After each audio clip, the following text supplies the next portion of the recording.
berkenan bagimu, biar hidupku bersinar bagi kemuliaan dan keagungan-Mu Tuhan, kebesaran-Mu ku beri segalanya,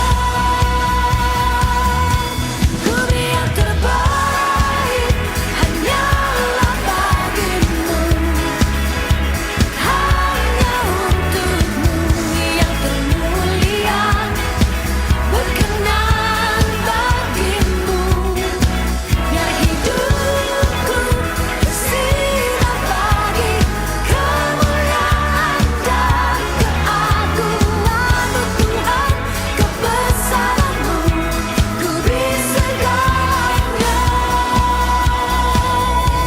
ku beri yang terbaik.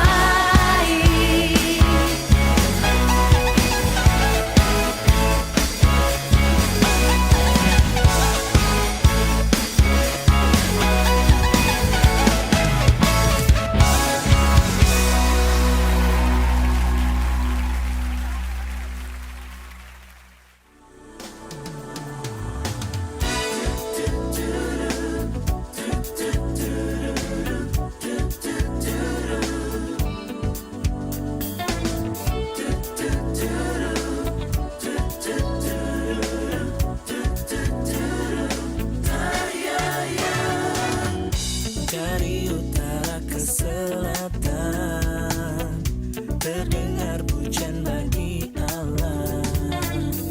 Dari barat sampai ke timur, nama Yesus disanjung tinggi.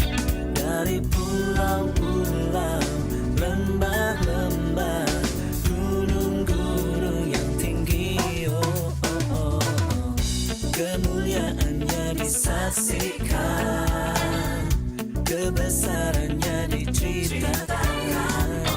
Yesus, Yesus, nama Yesus, Yesus, nama Yesus disanjung tinggi.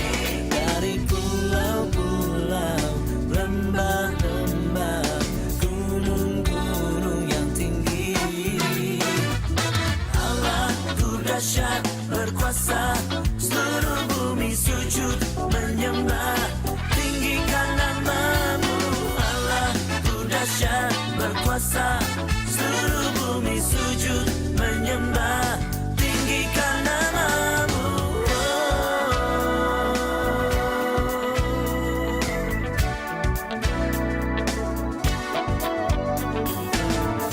Kemuliaannya disaksikan, kebesarannya diceritakan. Shalom, saya Pastor Hadiar Soadi. Selamat datang di keluarga Allah di ICC Rosemead pada hari ini. Dalam ibadah online yang akan kita adakan, saya percaya saudara akan diberkati, diubahkan, dan dipakai oleh Tuhan. Itulah sebabnya saya mohon supaya saudara persiapkan hati saudara untuk izinkan Roh Kudus bekerja dan menjamah hidup saudara. Tuhan memberkati, selamat beribadah.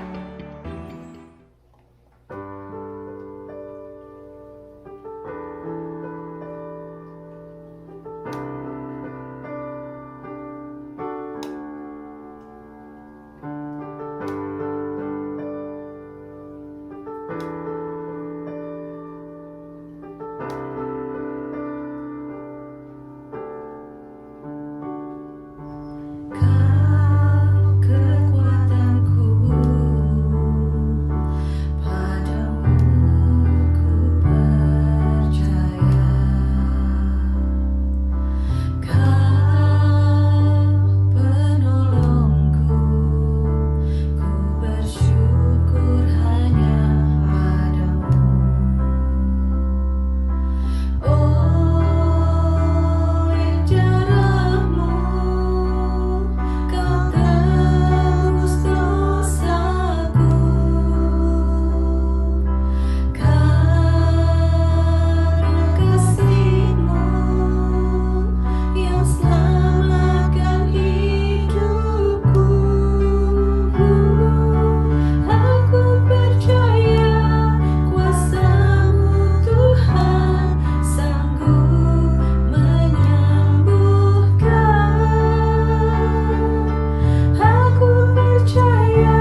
Shalom saudaraku yang kekasih, senang berjumpa kembali dengan saudara sekalian dalam ibadah online di ICC Rosemead pada pagi hari ini.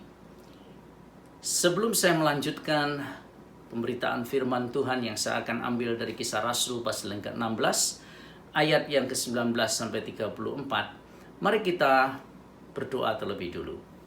Tuhan, hamba berdoa supaya pemberitaan firman-Mu pada hari ini sungguh menjamah kami, memberikan kami kekuatan, dan mendekatkan diri kami kepadamu. Dan di dalam segala hal yang kami lewati, kami mengalami kemenangan yang daripada Tuhan, dan mujizat yang dari Tuhan kami alami, sehingga nama-Mu dipermuliakan di dalam kehidupan umat-Mu. Terima kasih Tuhan, dalam nama Yesus hamba berdoa. Amin. Khotbah saya pada pagi hari ini saya akan beri judul Terobosan dalam Terali Penjara.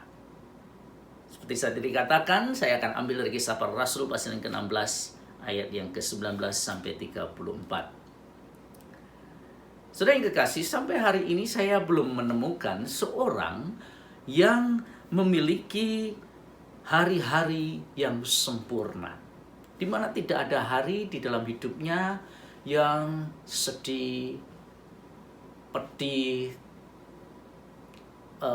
penuh dengan air mata dan atau semuanya itu sempurna. Tidak ada semuanya yang jelek.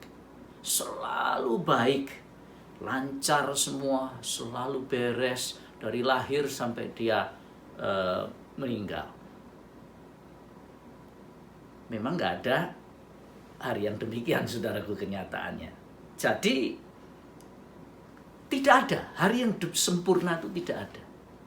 Karena kehidupan ini adalah campuran dari hari-hari yang menyenangkan dan hari-hari yang menyedihkan. Hari-hari yang penuh tawaria dan hari-hari yang penuh dengan air mata. Kisah di dalam Kisah Para Rasul dalam pasal 16 sampai ayat 19 sampai ke 34 ini menunjukkan bahwa sesuatu yang dalam hidup kita dapat berubah dalam sekejap. Karena adanya suatu kejadian yang terjadi dengan tiba-tiba di luar rencana kita atau di luar pikiran kita. Misalnya kecelakaan, atau tiba-tiba penyakit, kegagalan usaha, atau masalah keluarga, dan lain-lain. Dan saat ini pandemik COVID-19 yang menimpa seluruh dunia terjadi tanpa di luar rencana manusia. Kejadian seperti ini yang tiba-tiba terjadi dan merubah keadaan kita dapat menempatkan kita dalam suatu penjara pengalaman kehidupan, penjara kesulitan, penjara kesengsaraan, penjara kesedihan, ataupun penjara yang dapat membuat kita menjadi frustasi dan depresi, atau bisa juga buat kita stres kalau kita tidak tahu bagaimana mengalami terobosan di dalam kehidupan pengalaman penjara ini.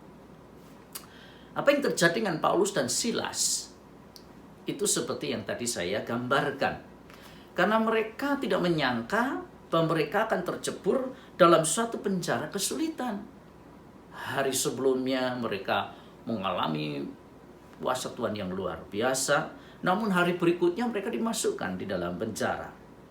Tetapi saudaraku, Rasul Paulus dan Silas, mereka mengalami terobosan di dalam penjara kesengsaraan mereka. Nah, ini bedanya. Itulah sebabnya kita perlu melihat beberapa gambaran yang dapat membantu kita untuk mengalami kemenangan. Membawa kita dari kemenangan yang satu, terobosan yang satu, kepada terobosan yang lain di dalam penjara kita pada saat ini. Di dalam ayat-ayat dari 19 sampai 34 tadi yang kita nanti akan baca beberapa ayat yang berhubungan dengan poin yang saya akan bagikan, ada 3 gambaran yang kita dapat pelajari. Yang pertama adalah terali penjara yang merupakan gambaran tentang penderitaan. Itu P yang pertama, penderitaan. Saudaraku, penjara kalau kita lihat adalah suatu gambaran dari tempat dan situasi di mana kita mengalami penderitaan. Tidak peduli itu penjara yang paling indah sekalipun, tetap kita merasa menderita karena kita tidak bebas. Kita mengalami penderitaan di dalam penjara. Jadi saudaraku, itu adalah satu gambaran penderitaan. Ayat yang ke-16 sampai yang ke-24, kalau saudara ada waktu saudara bisa membaca sendiri. Namun karena waktu saya akan bagikan dari ayat yang ke-19 saja. Di mana dikatakan bahwa ketika tuan-tuan perempuan itu melihat bahwa harapan mereka akan mendapat penghasilan lenyap, mereka menangkap Paulus dan Silas, lalu menyeret mereka ke pasar untuk menghadap penguasa.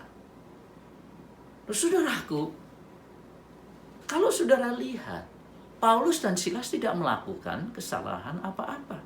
Justru sebetulnya dia melakukan sesuatu yang baik.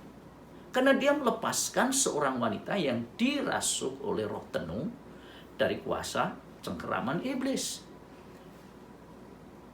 Jadi ini salah satu gambaran tentang terali penjara penderitaan.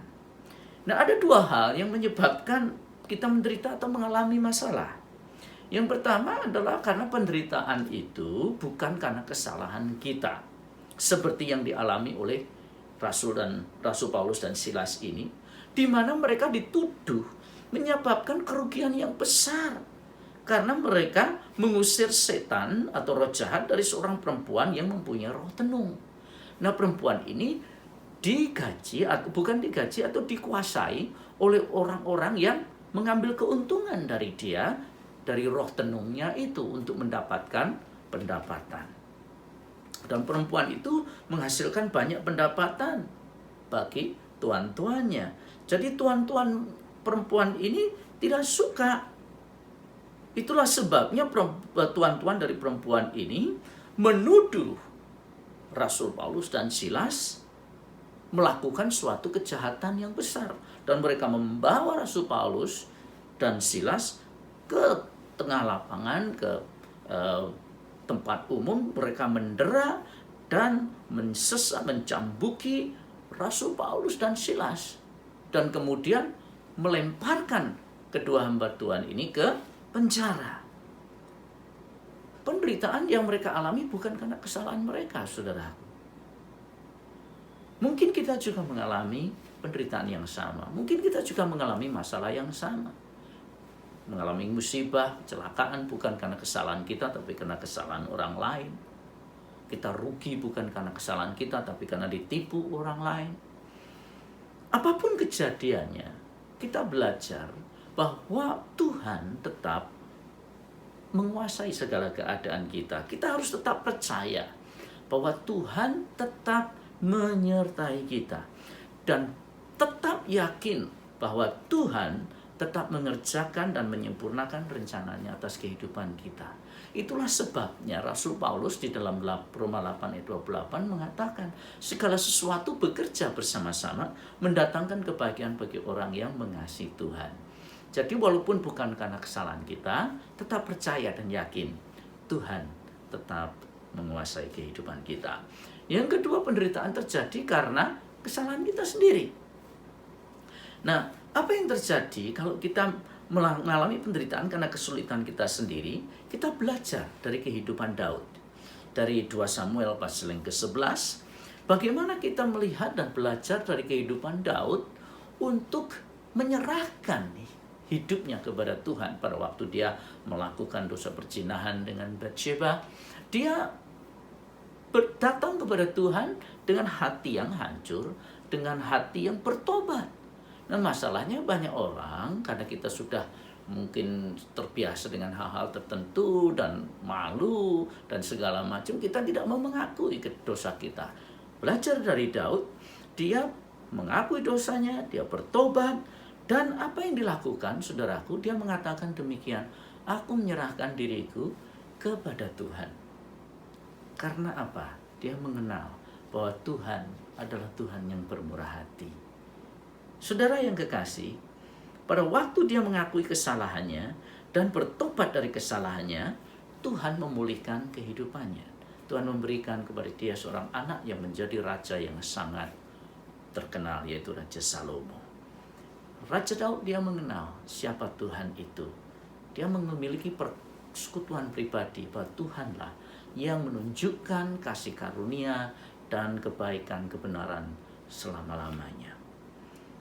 Gambaran yang kedua dari kisah yang kita baca dari pasal yang ke-19 sampai 34 tadi adalah bahwa penjara merupakan gambaran dari situasi atau keadaan yang memberikan kepada kita kesempatan untuk pelayanan, untuk mengalami pelayanan.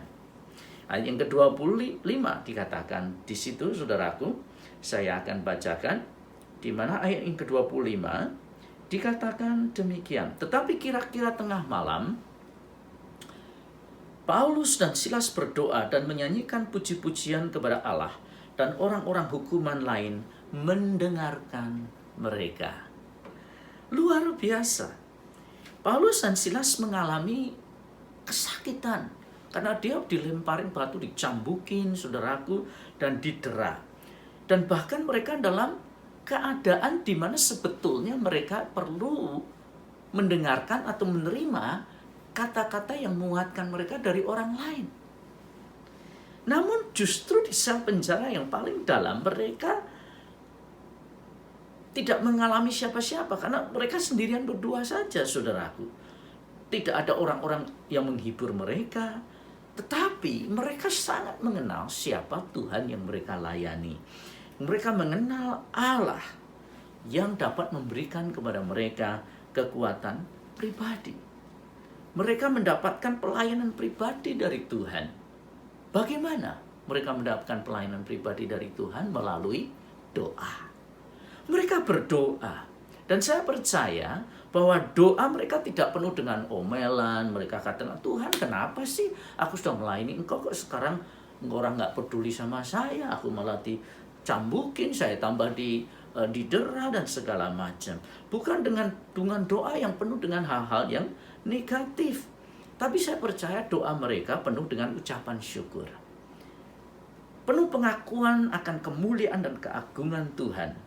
Doa yang mereka naikkan kepada Tuhan itu penuh dengan iman. Doa yang keluar dari hati yang penuh dengan sukacita. Karena dianggap layak untuk menderita bagi Tuhan. Ingat saudaraku yang kekasih, apa yang kita alami bisa menjadi berkat bagi orang lain yang mengalami masalah yang sama dengan kita alami. Saya percaya bahwa di dalam penjara mereka bukan hanya berdoa untuk diri mereka sendiri, tapi dikatakan mereka berdoa juga untuk orang-orang yang ada dalam penjara itu juga. Saudara yang kekasih, inilah pentingnya untuk memiliki pengalaman pribadi, pelayanan pribadi dari Tuhan. Memiliki hubungan yang pribadi dengan Tuhan, memiliki hubungan yang dekat dengan Tuhan.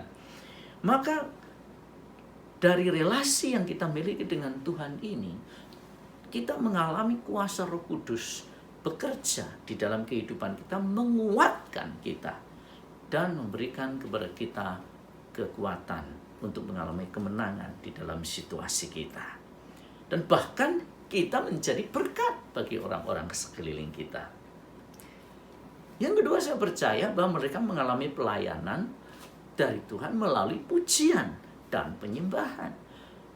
Tuhan melayani mereka pribadi, memberikan kekuatan kepada mereka melalui pujian dan penyembahan. Saudara yang kekasih, saya percaya bahwa mereka dapat memuji Tuhan. Dikatakan di dalam ayat itu, ayat ke-26, 5 tadi mengatakan pada tengah malam justru mereka menyembah Tuhan. Karena kenapa? Mereka sudah biasa memuji Tuhan, saudaraku. Buat saya pikirkan tidak hal yang mudah untuk mereka memuji Tuhan di dalam situasi yang mereka ada. Karena badan mereka sakit, luka-luka banyak. Tetapi justru mereka memuji Tuhan di tengah malam. Saya percaya pujian dan penyembahan adalah gaya hidup mereka. Sehingga di dalam segala keadaan apapun, mereka tetap memuji Tuhan. Dalam keadaan susah, dalam keadaan senang, dalam keadaan terjepit, tetap memberikan pujian kepada Tuhan. Seperti Mazmur pasal kedua 34 katakan, aku akan memuji Tuhan pada setiap waktu. I will bless the Lord at all times. Jadi ini menjadi suatu gaya hidup mereka. Itulah sebabnya mereka dapat memuji Tuhan di dalam situasi yang paling sulit sekalipun. Tidak heran Rasul Paulus mengatakan dalam 1 Tesalonika 5 ayat ke-18, mengucap syukurlah kepada Tuhan di dalam segala hal. Bukan hanya waktu senang, bukan hanya waktu susah, bukan hanya waktu diberkati atau tidak diberkati, tapi dalam segala hal mengucap syukurlah kepada Tuhan. Karena itulah yang dikehendaki oleh Tuhan di dalam Kristus Yesus. Adalah sesuatu yang sulit, bahkan menurut saya tidak mungkin kalau kita melakukan sesuatu yang tidak pernah kita lakukan sebelumnya. Sulit. Itulah sebabnya kedisiplinan rohani itu sangat penting, di mana kita terus mendisiplin diri kita untuk memuji dan menyembah Tuhan setiap waktu. Sehingga roh kita itu semakin bertumbuh, manusia rohani kita semakin bertumbuh di dalam Tuhan. Banyak orang Kristen yang menggantungkan orang lain untuk menumbuhkan iman mereka. Tidak bisa, saudaraku. Kita harus bertumbuh, memiliki persekutuan pribadi dengan Tuhan, dan memiliki suatu kedisiplinan rohani pribadi dengan Tuhan untuk senantiasa memuji Tuhan di dalam segala keadaan. Indah sekali. Mereka mengalami terobosan di dalam terali penjara mereka. Gambaran yang ketiga yang dapat kita pelajari dari kisah ini adalah ayat ke-26 sampai ayat ke-33. Di mana penjara adalah gambaran dari suatu situasi di mana kita dapat mengalami yang ketiga, pengadaan daripada Tuhan. Kalau yang pertama penderitaan, yang kedua tadi adalah suatu pelayanan, yang ketiga adalah pengadaan daripada Tuhan. Saudara yang kekasih, sikap kita di dalam menghadapi masalah sangat menentukan hasil yang akan kita alami. Dengan kata lain, kalau kita melihat situasi kita itu tidak bisa dijawab atau tidak bisa diselesaikan, maka kita akan menyerah. Tetapi kalau kita melihat dari sisi Tuhan, di mana dari sisi kacamata Tuhan tidak ada yang mustahil bagi orang yang percaya, maka kita akan tetap mengalami pengharapan dan bahkan mengalami mujizat yang daripada Tuhan. Jadi, salah satu alasan mengapa kita di dalam penjara kesulitan dan kesengsaraan kepadatan kita adalah supaya nama Tuhan itu dipermuliakan, ditinggikan, dan diagungkan. Sehingga kehidupan kita menjadi suatu kesaksian dan orang-orang dapat memuliakan nama Tuhan. Pengadaan bisa terjadi dari dua hal. Yang pertama adalah melalui kuasa Allah yang dinyatakan di dalam kehidupan kita. Ayat yang ke-26 dikatakan di situ tadi, saudaraku, akan tetapi terjadilah gempa bumi yang hebat sehingga sendi-sendi penjara itu goyah, dan seketika juga terbukalah semua pintu dan terlepaslah belenggu mereka semua. Bukan hanya belenggu Rasul Paulus dan Silas, tapi seluruhnya. Saudara yang kekasih, kita harus yakin bahwa Tuhan tidak pernah membiarkan anak-anaknya sendiri. Penjara adalah suatu kesempatan di mana Tuhan dapat menyatakan kemuliaan kuasa-Nya dan melakukan intervensi secara supranatural jika waktu dan masanya sesuai dengan waktu Tuhan. Itulah sebabnya kita perlu sabar menunggu waktu Tuhan dan tetap percaya akan kasih Tuhan, kasih setia-Nya, bahwa akan terjadi terobosan di tengah penjara kesulitan kita, di tengah penjara kepahitan dan kesedihan kita, di tengah penjara kesengsaraan kita. Itulah sebabnya kita penting untuk selalu memegang janji Tuhan, memegang janji-janji kasih setia Tuhan, dan jangan ragukan bahwa waktu Tuhan itu selalu tepat. Pengadaan yang kedua yang dapat terjadi dalam kehidupan kita adalah rencana Allah itu terus digenapkan, disempurnakan di dalam kehidupan kita. Saudara, saya sempat bertanya waktu membaca ayat-ayat ini, mengapa mereka harus mengalami kesengsaraan di Filipi setelah memberitakan Injil? Perhatikan, mereka melakukan sesuatu yang baik, mereka memberitakan Injil, mereka melakukan kehendak Tuhan. Tapi mengapa mereka mengalami kesengsaraan?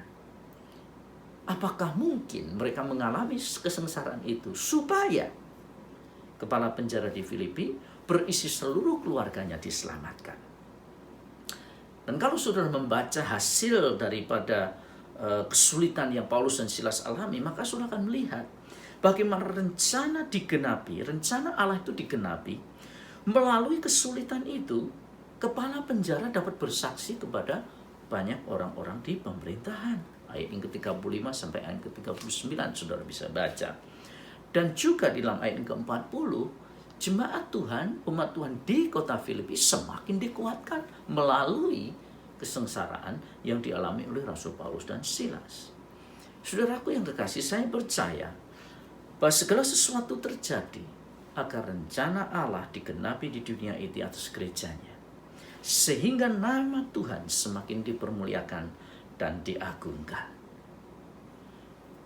Saudaraku yang kekasih, jika kita sebagai anak-anak Tuhan, kita harus percaya bahwa segala sesuatu yang kita hadapi adalah bagian dari rencana Tuhan. Tuhan tidak pernah meninggalkan hidup kita. Rencana Tuhan itu indah. Rencana Tuhan sangat mulia dan sempurna, tidak pernah gagal. Dan yang sungguh membuat kita yakin adalah Tuhan kita tahu apa yang Dia lakukan. Tetaplah percaya akan kesetiaan Tuhan dan nantikan dengan penuh iman serta pengharapan akan terobosan itu terjadi di dalam terali penjara saudara. Ada satu kisah yang dialami oleh seorang bernama Horatius Spafford.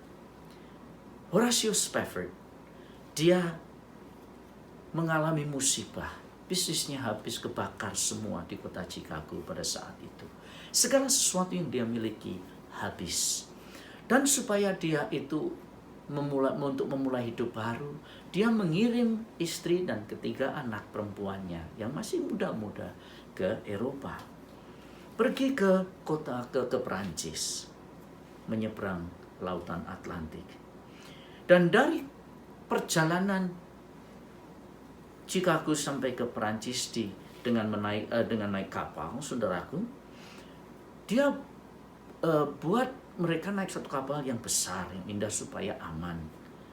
Tetapi apa yang terjadi, saudaraku, di tengah-tengah perjalanan menuju ke Perancis, kapal itu mengalami musibah.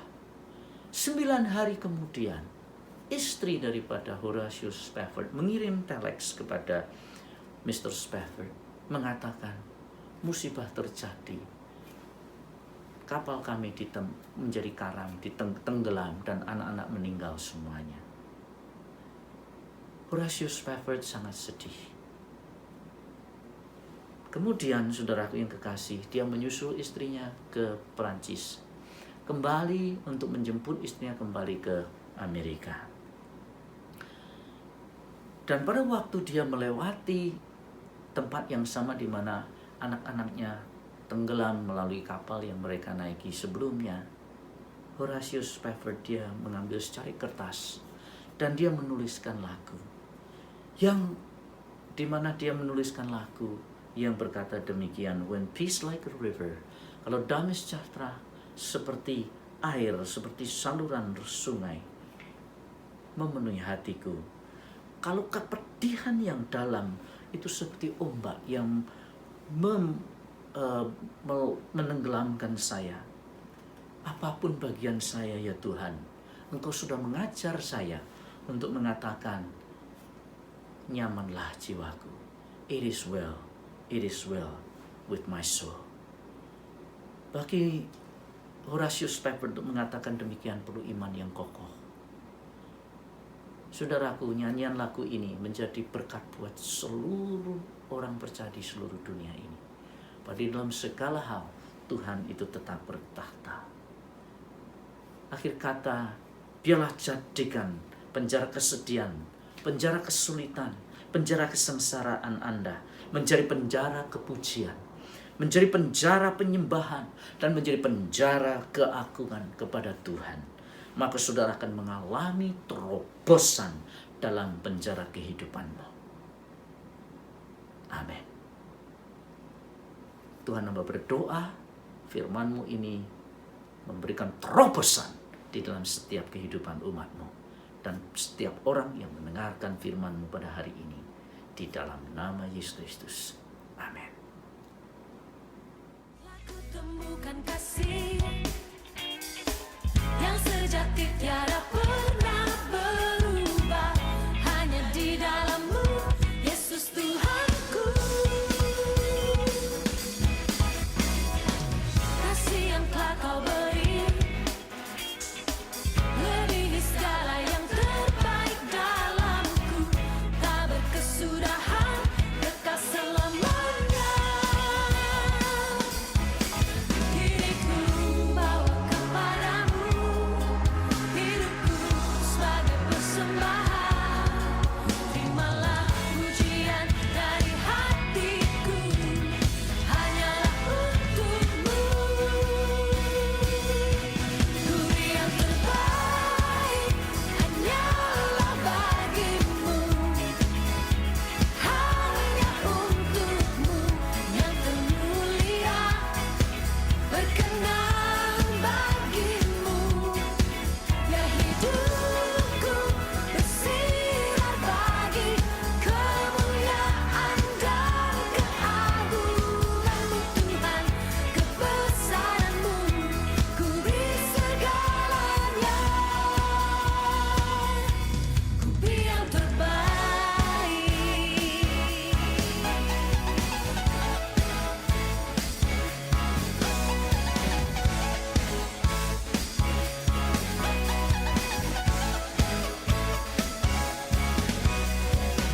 Kasih yang telah Kau beri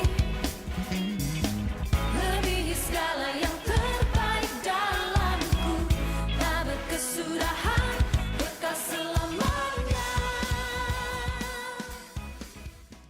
Puji Tuhan, saya percaya firman Tuhan pada pagi hari ini memberikan kita kekuatan dan semangat yang baru di dalam mengikuti Tuhan. Mari kita tutup dalam doa. Bapa di surga, terima kasih Tuhan buat hari yang baru Tuhan, yang Kau berikan kepada kami semua untuk mengalami janji-janji-Mu yang tidak pernah berkesudahan. Terima kasih Bapa, berkati jemaat-Mu, lindungi mereka Tuhan dari setiap tantangan hidup dan juga ujian di dalam kehidupan mereka masing-masing. Biar Roh Kudus senantiasa bekerja dan berbicara kepada kami semua. Di dalam nama Tuhan Yesus kami sudah berdoa. Amin. Happy Sunday, Tuhan Yesus memberkati.